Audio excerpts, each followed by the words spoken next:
What's up, YouTube? This is Too Raw for TV.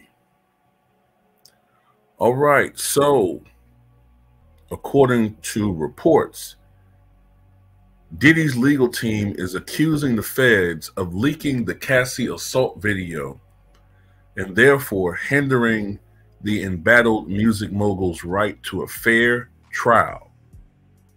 On Wednesday, one day after filing a third appeal for pretrial release, Diddy's legal team filed another motion for an evidentiary hearing in the United States Court of the Southern District of New York. The point of the hearing would be to investigate alleged government misconduct in the Diddy criminal case. The Bad Boy Entertainment founder's lawyers insist his right to a fair trial has been squandered due to the video of him assaulting his ex-girlfriend Cassie Ventura in an LA hotel being leaked by the government back in May. The motion reveals that on the day the video was leaked by CNN, the news outlet contacted Diddy's PR team, letting them know that they had, quote, come across a video, unquote, from the Intercontinental Hotel and were seeking a comment before going to press. Diddy's legal team then contacted the prosecutor assigned to Diddy's case about the video potentially being released.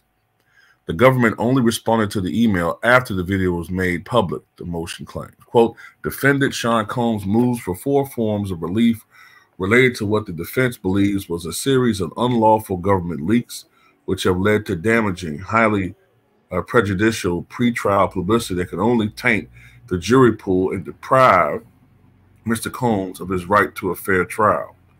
In addition to the hearing, Diddy's team is requesting, quote, discovery of emails, documents, and records in the possession of the government, including Department of Homeland Security, related to those leaks, a gag order prohibiting government personnel from disclosing any evidence or investigative material related to this case to any member of the media, and suppression of any evidence leaked by government employees in violation of federal rules of criminal procedure. In addition to being charged criminally with trafficking, racketeering, conspiracy, and transportation to engage in trickery, Diddy is facing a dozen civil cases with dozens more loading. The criminal matter seems to be the most pressing at the moment, with Diddy being denied bond, despite numerous attempts by his lawyers to get him out on pretrial release. He faces the possibility of life in prison if he is found guilty on all charges. Well, this has been something that a lot of us have been thinking about. Like, wait a minute. That tape was leaked for a reason. That tape was leaked to prejudice the populace, to prejudice anybody who was observing this trial, which is going to be even bigger than the O.J. Simpson trial. He cannot really get a fair trial because it's impossible to find anybody with the way that this thing is being talked about on social media. I mean, it's not like he was beloved before this. The thing about it with O.J., before June 12th, 1994, O.J., for the most part, was liked and even beloved by the majority of this country. Now, in our community, we looked at O.J. with suspicion. We looked at him as, you know, one of those types, I guess what you would call a buck dancer. But one of the things that we all have in common, at least back then, was at the very least a healthy skepticism and sometimes even outright disdain and hatred for the criminal injustice system. So that disdain and prejudice we had for the criminal injustice system, which is historically prejudiced against us, that dwarfed any personal feelings we had about O.J., which is why you saw the vast majority of Black Americans in support of O.J. and feeling that he wasn't getting a fair shake, which proved to be prescient because as the trial progressed, Johnny Cochran pointed out there was indeed a lot of prejudice against him when it came to law enforcement. Diddy, I mean, he wasn't really beloved like that. Diddy actually was sort of loathed in many circles. And the very little that most people in the majority knew about him, when I say the majority, I'm talking about people outside the black community, it was mostly negative. So he's not even starting from that point. But the tape, it's one thing to speak of alleged battery, but to see it on video, the thing about it, it just, if you see someone do something like that, do you think they're capable of anything? Especially when you're somebody that looks like Diddy, right? So if he's guilty of that, what's to say? It's like basically if you're arguing character, it's hard for someone to make an argument. Well, yeah, he did that, but that doesn't mean he's guilty of this. People don't want to hear that because they're emotionally invested in this thing now. So he's not going to get from somebody who's, from the jury pool who you expect to be objective about it. They're not really going to be objective. So yeah, the federal government did this, in my opinion. I think they're right. I think the feds or somebody within the high-ranking Fed department, they leaked this.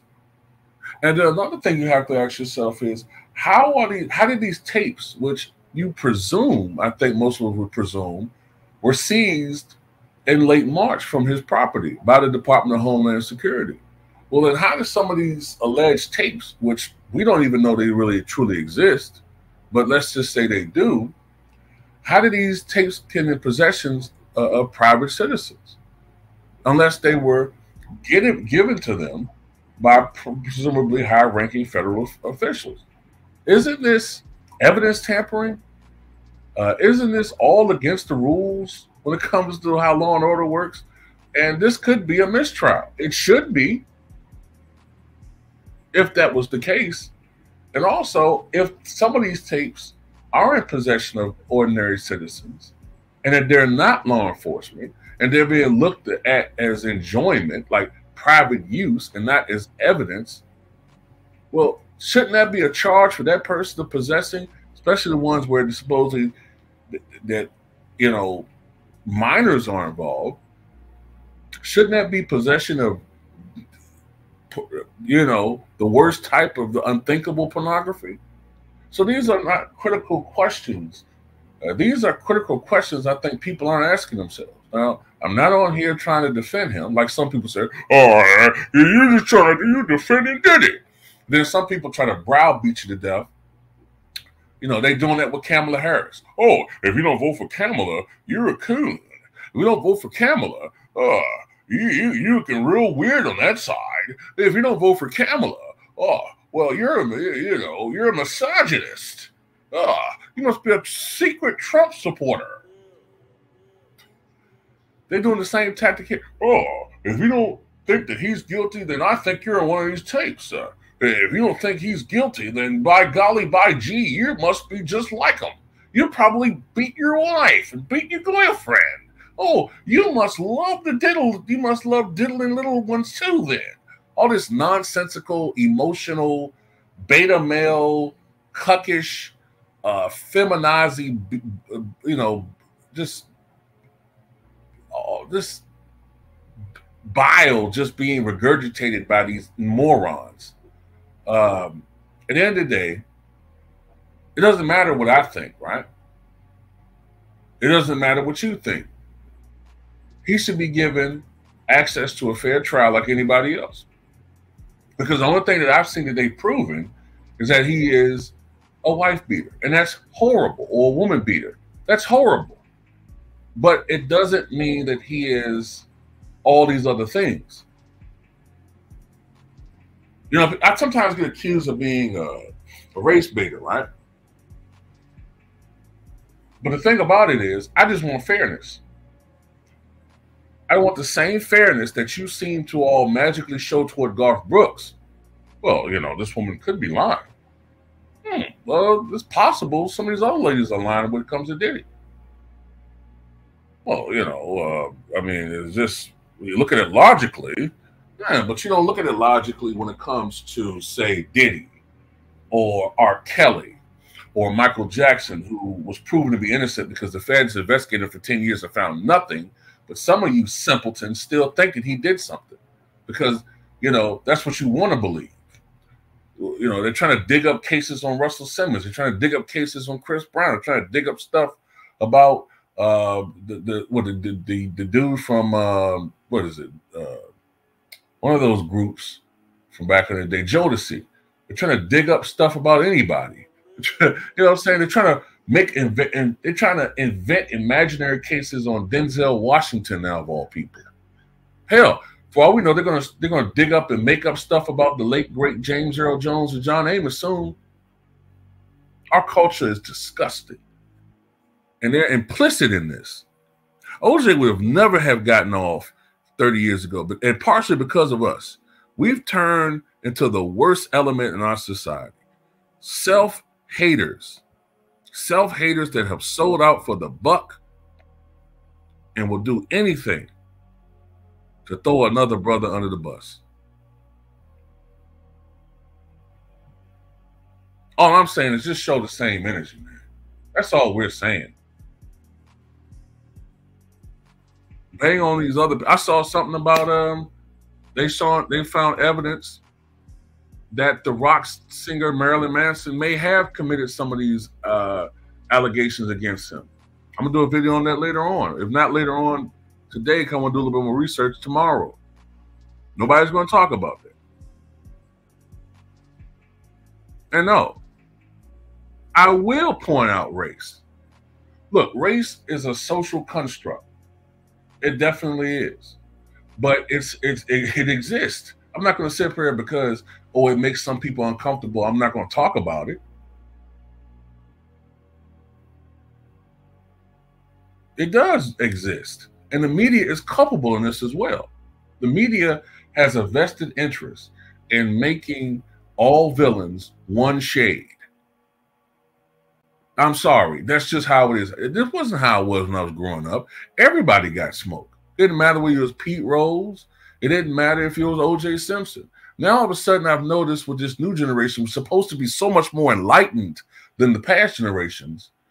It's okay for the left-leaning liberal media to always bang on black people. But then I'm out of line when I say that the Democratic Party somehow isn't really our friends. They're not really our friends. They're worse than Republicans because Republicans let us know that they don't F with us. They let us know that with their rhetoric, which is becoming increasingly racist, exorbitantly racist. But they let us know that. These chameleons, these cowardly chameleons, these charlatans love to act like they are friends, but they're not. And I bring up the Democratic Party because 85% of the media identifies as Democrats. So I'm sorry. It's just reflective. But anyway, just want to put that out there. Tell me what you guys think.